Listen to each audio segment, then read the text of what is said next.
Well, what's up again there, guys? Brian here at 3Tier, here to bring you my next official game review for Battlefield 1. As I'm sure you can tell, this isn't my particular style of game review, simply because I personally didn't feel that Battlefield 1 deserved the extra time to do the scripting and the editing. I just kind of want to get my initial quick thoughts on it just to get it out of the way, since some people have asked me. Now, before I begin, I would just like to say this right now, that if you're someone who absolutely loved this game, I would highly recommend that you turn the video off right now and go watch something else. Because if I can be honest, I had very high expectations for this game. And when all was said and done, I was severely disappointed with this game, to the point where I don't think I want to play another Battlefield game, at least for the rest of this current generation of consoles. I kind of got reintroduced to how EA's Battlefield formula in terms of gameplay actually operates, and I wasn't a big fan of it, and I kind of want to move on to something else. Now, I'm just going to go off with what I thought was really good about this game. I absolutely loved that EA had the balls to go back to World War I, which, as far as I was concerned, I had never played a game that took place in that setting. I kind of started with World War II and then kind of moved forward, because I'm kind of sick and tired of the direction that Call of Duty is going with all this future shit. I don't like it. It's a little bit too more complicated. Go back to the past. That's in my opinion where it's always been at its strongest. I mean, that's why like my two top favorite installments are World at War and Black Ops 1. I mean, so hopefully we can get a game that goes back to that someday. Another thing that I also kind of just want to get off my back is that my main issue with this game is kind of 50-50, because I had completely forgotten how its gameplay operates. But for me personally, the type of kind of shooter style that I prefer is not what Battlefield does. So it's kind of a 50-50 street in terms of my issues with it. Because it was something I had completely forgotten about the franchise, since I haven't played a Battlefield game since probably Battlefield 3 back on PlayStation 3, and I recall not liking it for the same reasons. But if I can go into what I really liked about this game, the visuals were, visual sound and sound design for this game were absolutely phenomenal. It absolutely captured the atmosphere that World War I projected. I think it's a little bit exaggerated, and it has some World War II elements with some of the weapons, but I think for the most part it does a very good job. I think that the gameplay controls for some of the vehicles was absolutely excellent. I absolutely loved driving the tanks, and I absolutely loved flying the biplanes. Phenomenal. Where the game kind of falls apart is really in the main the main element of a game that I've always been more of a fan of, and that's the campaign. I absolutely liked that the campaign was told from different perspectives. I really liked that element. That was something I wasn't expecting. The problem is the campaign is way too short. You literally can beat the entire campaign on the hardest difficulty in about less than 4 hours, if you know what to do.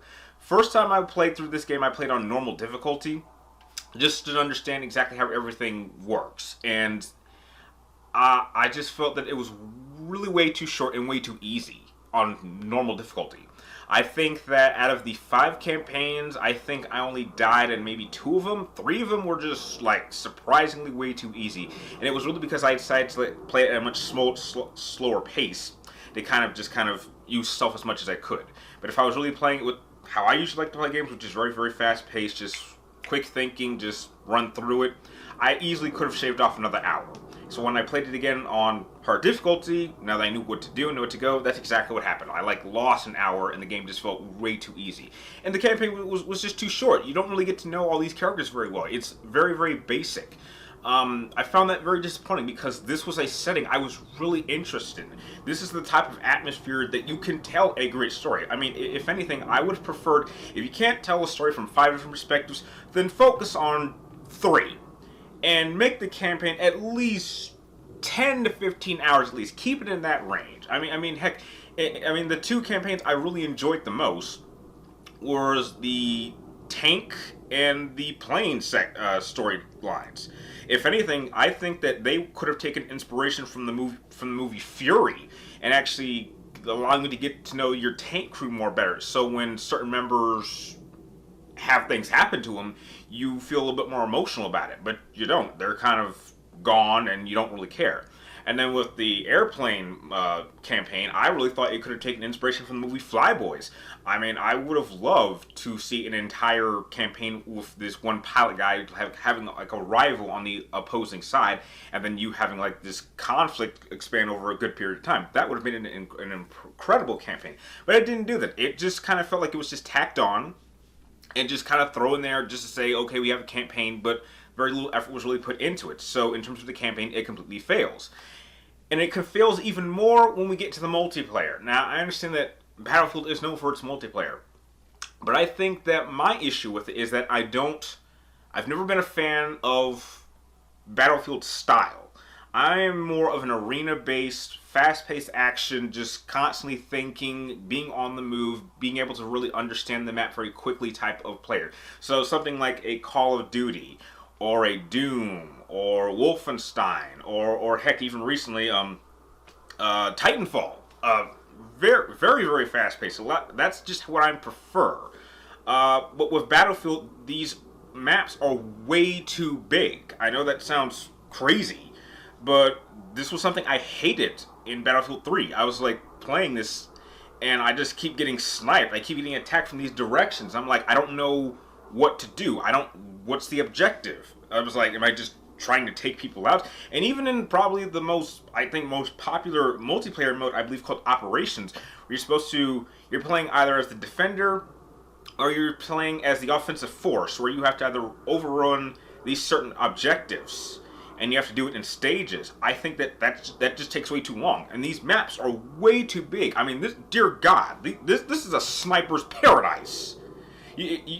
And you can just take out anyone at any time.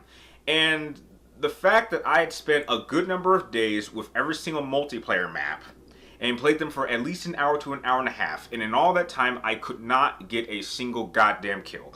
Not in any vehicle, not with any weapon, not with any approach. I'm like, okay, I understand this issue, but I don't like it. I understand that a lot of people are having a blast with this game, and if you are enjoying Battlefield 1, keep on playing it. But for me, this is just not what I prefer.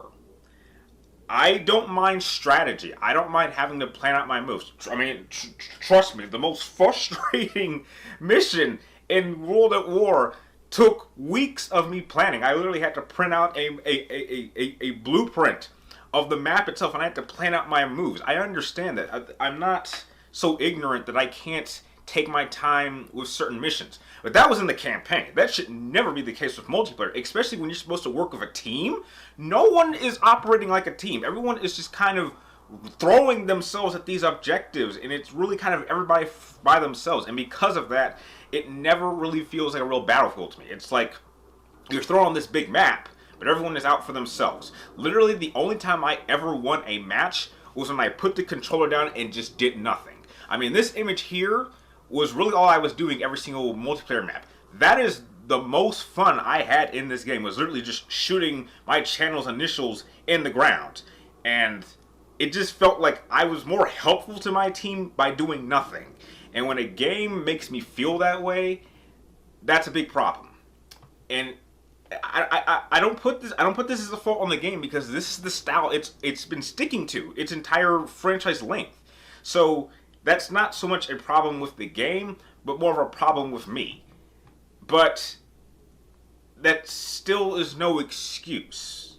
I think there should have been a warning. Maybe someone should have told me. Maybe I should have remembered that that's how this style works. But say what you will about Call of Duty, it's very generic. It doesn't really need to change its format, and it can get very, very chaotic. But it is more of a pick up, and you can kind of get this game in like an hour and a half. You can kind of get how you should play this game, or if you want to get good, this is how you should do it. With Battlefield, it is utterly impossible to get good at it in a very short period of time. I mean, it would take me months to be just basic at this game. And I just don't have that kind of time because I have so many more games to play. I would rather play a game that I can pick up and play really, really fast than something that's going to take me an extensive amount of time just to get used to. So when you have a campaign that is lackluster and feels too short and feels like it was just thrown on just for the hell of it, and you have a multiplayer which is 80% of your game and it is a complete fail in every single mode, with every single weapon, with every single map, this is simply a game that I really did not enjoy in playing in the long term. I had very small moments of enjoyment, but they were too far and too few, and I wanted more of that, and I didn't get it. So just based off of the visuals and the sound design and the atmosphere, I would have to give Battlefield 1 a 5 out of 10. And that's just on the visuals. I think if I can give a 5 out of 5 just on those elements alone, not even involving the gameplay, not even involving the multiplayer, not even involving the campaign, I think that's pretty good. But I gotta be honest, I'm not too excited about playing Call of Duty Infinite Warfare coming out next week. But if I can be honest, if it holds the Call of Duty standards, which are not even all that impressive, Infinite Warfare doesn't really have to do much for me to regard it as a superior game to Battlefield 1. It doesn't gotta do much. I mean, it's very generic and kind of one-dimensional, and it kind of just pulls the same tricks over and over, but at least with Call of Duty, it kind of guarantees that it might be forgettable, but there are going to be a few cool moments. And I think I'm going to get that in Infinite Warfare. I don't know yet. I mean, it might suck too. I don't think it's going to be a great game, but compared to Battlefield, don't really got to do much to impress me. But if by some chance, because I've heard rumors that Call of Duty goes back to the past and is able to bring us visuals like this, I will directly thank EA's Battlefield 1 game for inspiring Call of Duty to go back to the past, because I think that is where it is at its strongest. That is what I am more interested in, and if Call of Duty goes back to it, it will be because of Battlefield 1. So I will absolutely give it credit. But as it stands right now, I just want it to I really want to enjoy Battlefield 1, but I only enjoyed it for very, very few short moments, and that's just not enough for me to really recommend it. But again, if you are already playing this game and you are having a blast with it, keep playing it, because you can clearly adapt to the type of gameplay style that this game provides. But for someone like me, that's something I just cannot do. So that is my review for Battlefield 1. I'd like to know your guys' thoughts. I know some of you guys are probably pretty angry, and I even might lose some subscribers.